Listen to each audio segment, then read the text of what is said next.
Comme vous le savez, cela fait plus de 5 ans aujourd'hui que, devenue une bûchette d'allumettes dans une savane asséchée où règnent les pyromanes, je suis entré dans la clandestinité.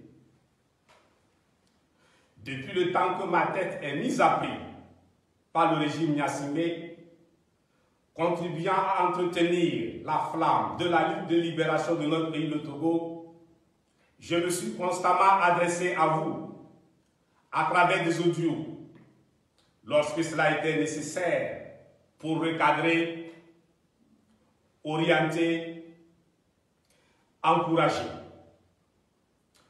Au moment où, à travers la présente vidéo, je renoue avec le croisement entre l'image et la voix, mon esprit est tourné vers tous nos martyrs connus et anonymes, tombés au cours de cette longue éclipse totale qui s'est abattue sur notre pays, le Togo, depuis cette date macabre du 13 janvier 1963, marquant la naissance de la dictature militaire la plus longue et la plus féroce d'Afrique, pilotée par une famille, la famille Gnassingbé. Mes pensées et mes prières vont aux blessés dont les handicapés à vie, aux mères, épouses, veuves, orphelins. Je pense particulièrement à chacune et à chacun des prisonniers politiques qui, depuis plusieurs années, croupissent dans les geôles de la dictature militaire et dont je partage intimement la douleur de la violence et de l'injustice d'état de non-droit. Je pleure pour les détenus de la grande prison à ciel ouvert qu'est le Togo, les exilés qui, ayant échappé à la mort, à la prison ferme et à la grande prison à ciel ouvert, se retrouvent hors de leur pays, obligés de vivre dans les conditions que la décence interdit de décrire. Comment oublier la diaspora togolaise, très active de par le monde dans la lutte de libération du Togo qui, de ce fait, et malgré ce qu'elle représente, est interdite de territoire dans son propre pays. Quid des journalistes à la plume droite bâillonnés, persécutés et pourchassés partout.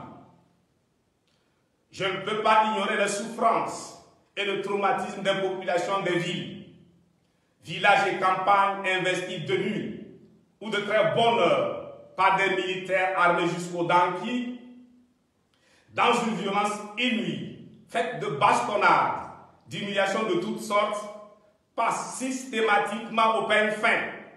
Champs, maisons, chambres et lieux de culte, particulièrement les mosquées, à la recherche de l'homme du 19 août 2017, traqué tel un vulgaire criminel en cavale.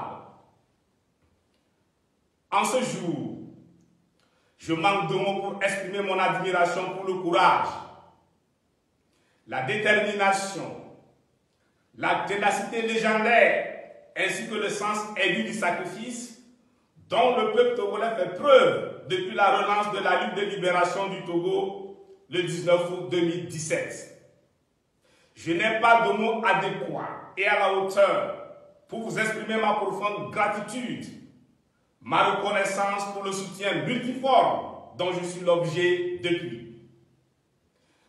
Comme vous pouvez le constater de visu, après 5 années de clandestinité, de sédentarité forcée, je vais bien.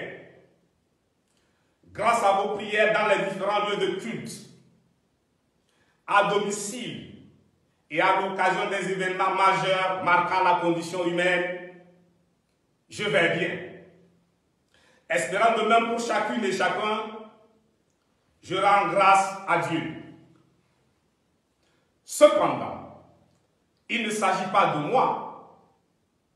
Il ne s'agit pas de ma petite personne, ce petit roseau extrêmement fragile à la vie éphémère, détenu par le Créateur qui seul en connaît le terme fixé par lui dans sa toute-puissance.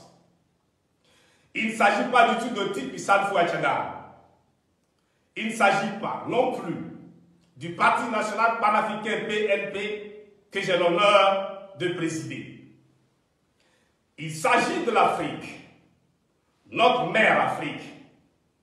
Et la seule mission qui vaille pour notre génération consiste à libérer l'Afrique en libérant les micro-États de la dictature et de tout régime complice de l'occupant afin de bâtir l'État fédéral d'Afrique noire, cher à Cheikh Anta Diop, les États-Unis d'Afrique de Marcos Garvey et de Kwame Nkrumah. Sous ce rapport, eu égard au rôle qu'il joue depuis 1963 dans le système impérialiste qui vassalise, asservit et pille l'Afrique, le Togo sous la dictature militaire apparaît comme le verrou d'un verrou à sauter prioritairement. Donc, il s'agit a fortiori du Togo, ce laboratoire d'où sortent tous les virus anti-Afrique. La simple esquisse du profil ou du palmarès de notre pays, le Togo, fait froid dans le dos. Ce pays que d'aucuns continuent de désigner par petit pays, oubliant qu'un laboratoire n'a pas besoin de grandes dimensions, que ce qui tue